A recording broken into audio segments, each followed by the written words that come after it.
ओम शं शनिश्चराय नमः। जय जय शनिदेव। श्री शनिवार व्रत कथा। इस दिन शनि की पूजा होती है।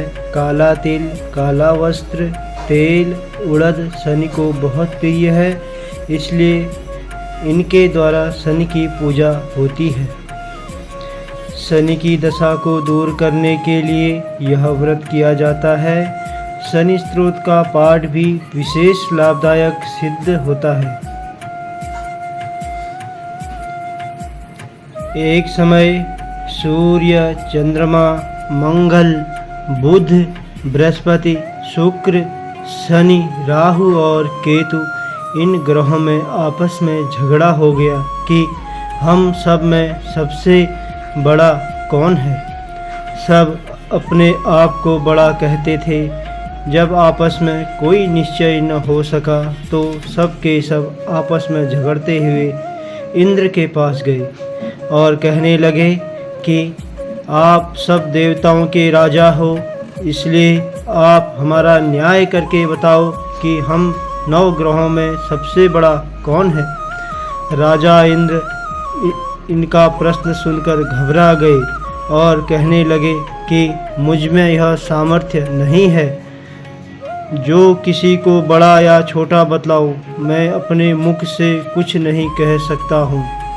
हाँ, एक उपाय हो सकता है। इस समय पृथ्वी पर राजा विक्रमादित्य दूसरों के दुखों का निवारण करने वाला है, इसलिए तुम सब मिलकर उन्हीं के पास जाओ, वही तुम्हारे दुखों का निवारण करेंगे। ऐसा वचन सुनकर सभी ग्रह देवता चलकर भूलोक में राजा विक्रमादित्य की सभा में जाकर उपस्थित हुए और अपना प्रश्न राजा के सामने रखा।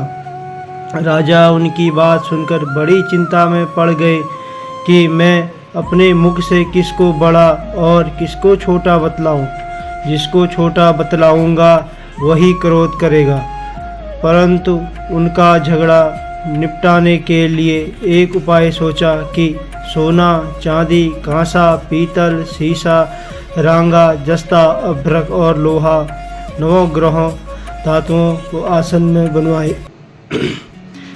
अब आसनों को क्रम से जैसे सोना सबसे पहले और लोहा सबसे पीछे बिछाए गए। इसके पश्चात राजा ने सब ग्रहों से कहा कि आप सब अपने अपने सिंहासनों पर बैठिए। जिसका आसन सबसे आगे वह सबसे बड़े और जिसका आसन सबसे पीछे वह सबसे छोटा। जानिए, क्योंकि लोहा सबसे पीछे था, वह शनिदेव का आसन था, इसलिए शनि देव ने समझ लिया कि राजा ने मुझको सबसे छोटा बना दिया है। इस पर शनि को बड़ा क्रोध आया और कहा कि राजा, तू मेरे पराक्रम को नहीं जानता। सूर्य एक राशि पर 1 महीना, चंद्रमा 2.25 महीना, 2 दिन, मंगल 1.5 महीना, बृहस्पति 13 महीना, बुध और शुक्र 1 महीना, परंतु मैं एक राशि पर 2.5 अथवा 7.5 साल तक रहता हूँ। बड़े बड़े देवताओं को भी मैंने भीषण दुख दिया है।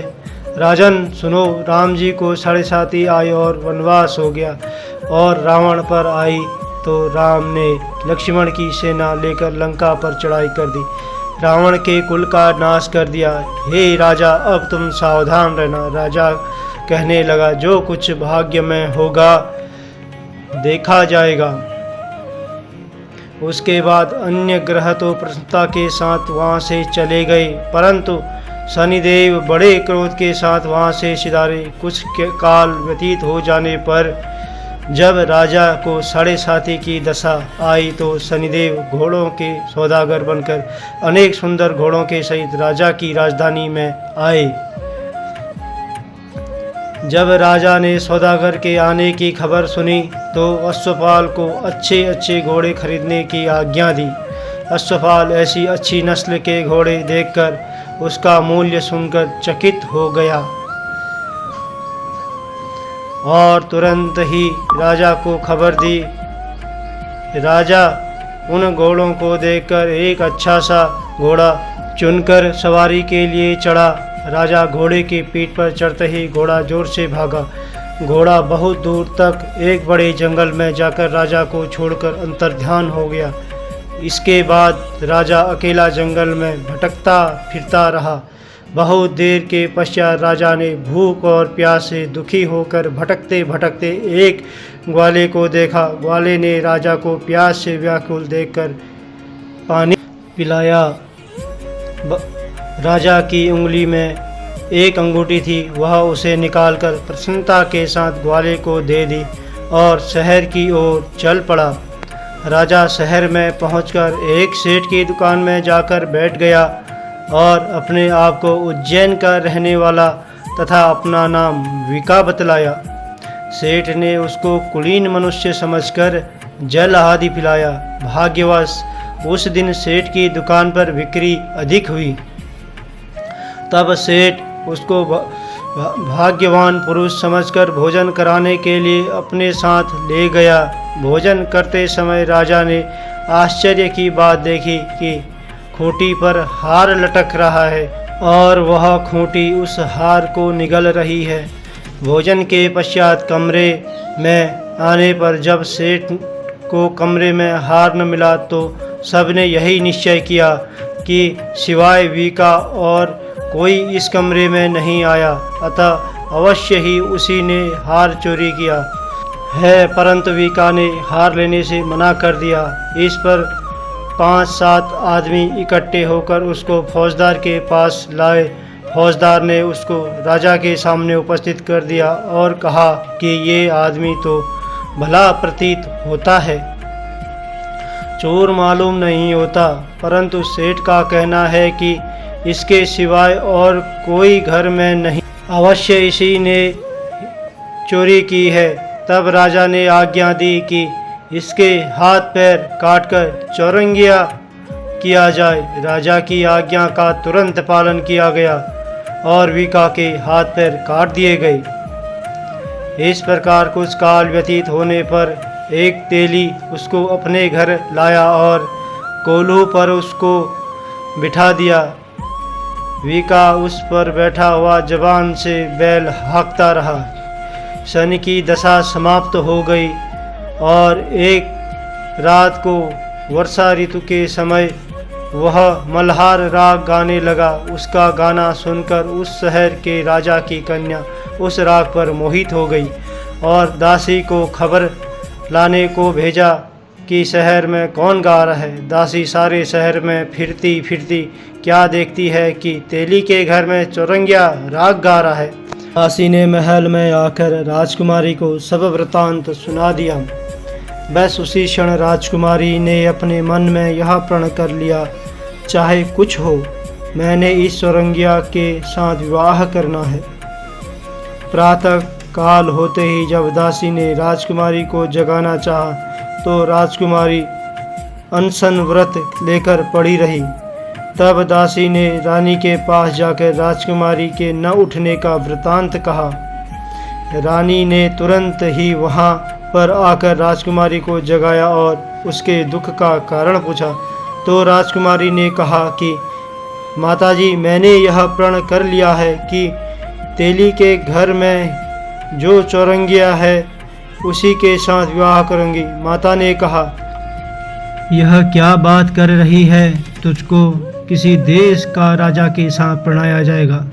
कन्या कहने लगी कि माताजी, मैं अपना प्रण कभी नहीं तोड़ूंगी। माता ने चिंतित होकर यह बात राजा को बताई। तब महाराज ने भी आकर यह समझाया कि मैं अभी देशांतर में अपने दूत भेजकर सुयोग्य रूपवान एवं बड़े बड़े गुणी राजकुमार के साथ तुम्हारा विवाह करूंगा। ऐसी बात तुमको कभी नहीं विचारनी चाहिए। कन्या ने कहा, पिताजी, मैं अपने प्राण त्याग दूंगी, परंतु दूसरे से विवाह नहीं करूंगी। इतना सुनकर राजा ने क्रोध से कहा, यदि तेरे भाग्य में ऐसा लिखा है तो जैसी तेरी इच्छा हो वैसा ही कर। राजा ने तेली को बुलाकर कहा कि तेरे घर में जो चौरंगिया है उसके साथ मैं अपनी कन्या का विवाह करूंगा।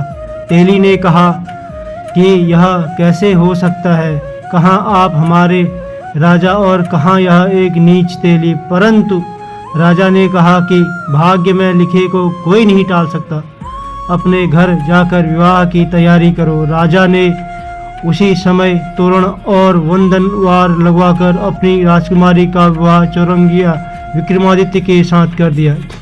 रात्रि में जब विक्रमादित्य और राजकुमारी महल में सोए तो आधी रात के समय शनिदेव ने विक्रमादित्य को स्वप्न दिया कि राजा कहो, मुझको छोटा बतलाकर तुमने कितना दुख उठाया। राजा ने क्षमा मांगी। शनिदेव ने प्रसन्न होकर विक्रमादित्य को हाथ पैर दिए। तब राजा ने कहा, महाराज मेरी प्रार्थना स्वीकार करें कि जैसा दुख आपने मुझे दिया है ऐसा किसी और को न दे। शनिदेव ने कहा कि तुम्हारी प्रार्थना स्वीकार है। जो मनुष्य मेरी कथा सुनेगा या कहेगा उसको मेरी दशा में कभी किसी प्रकार का दुख नहीं होगा, और जो नित्य ही मेरा ध्यान करेगा या चींटियों को आटा डालेगा उसके सब मनोरथ पूर्ण होंगे। इतना कहकर शनिदेव अपने धाम को चले गए। राजकुमारी की आंख खुली और उसने राजा के हाथ पांव देखे। आश्चर्य को प्राप्त हुई। उसको देखकर राजा ने अपना समस्त हाल कहा कि मैं उज्जैन का राजा विक्रमादित्य हूँ। यह बात सुनकर राजकुमारी अत्यंत प्रसन्न हुई। प्रातःकाल राजकुमारी से उसकी सखियों ने पूछा तो उसने अपने पति का समस्त वृत्तांत सुनाया। तब सब ने प्रसन्नता प्रकट की और कहा कि ईश्वर ने आपकी मनोकामना पूर्ण कर दी है। जब उस सेठ ने यह सुनी तो वह विक्रमादित्य के पास आया और राजा विक्रमादित्य के पैरों में गिरकर क्षमा मांगने लगा कि आप पर मैंने चोरी का झूठा दोष लगाया, अतः आप मुझको जो चाहें दंड दें। राजा ने कहा, मुझ पर शनिदेव का कोप था, इसी कारण यह सब दुख मुझको प्राप्त हुआ। इसमें तुम्हारा कोई दोष नहीं। तुम अपने घर जाकर अपना कार्य करो। सेठ बोला कि मुझे तभी शांति होगी जब मेरे घर चलकर प्रीतपूर्वक भोजन करेंगे। राजा ने कहा कि जैसी आपकी मर्जी हो वैसा ही करें। सेठ ने अपने घर जाकर अनेक प्रकार के सुंदर भोजन बनवाए और राजा विक्रमादित्य को प्रीति भोज दिया। जिस समय राजा भोजन कर रहे थे, एक अत्यंत आश्चर्य की बात सबको दिखाई दी। जो खूंटी पहले हार निगल रही थी, अब वह हार उगल रही है। तब भोजन समाप्त हो गया तो सेठ ने हाथ जोड़कर बहुत सी मोहरें राजा को भेंट की और कहा कि मेरे सिरकवर नामक एक कन्या है, उसका परिग्रहण आप करें।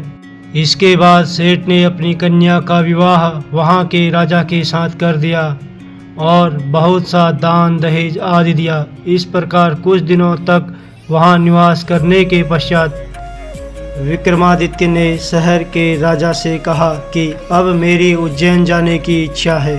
फिर कुछ दिन के बाद विदा लेकर राजकुमारी मनभावनी सेठ की कन्या श्रीकंवरी तथा दोनों जगह से दहेज में प्राप्त अनेक दास दासी रथ और पालकियों सहित विक्रमादित्य उज्जैन की तरफ चले। जब शहर के निकट पहुँचे और प्रवासियों ने राजा के आने का संवाद सुना तो समस्त उज्जैन की प्रजा अगवानी के लिए आई। तब बड़ी प्रसन्नता के से राजा अपने महल में पधारे। सारे शहर में बड़ा भारी महोत्सव बनाया गया और रात्रि में दीपमाला की गई। दूसरे दिन राजा ने शहर में यह सूचना कराई कि शनिश्चर देवता सब ग्रहों में सर्वोपरि हैं। मैंने इनको छोटा बतलाया, इसी से मुझको यह दुख प्राप्त हुआ। इस कारण सारे शहर में सदा शनिश्चर की पूजा और कथा होने लगी। राजा और प्रजा अनेक प्रकार के सुख भोगती रही।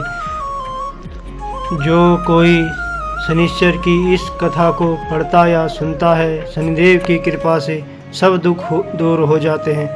शनिवार की कथा को व्रत के दिन अवश्य पढ़ना चाहिए।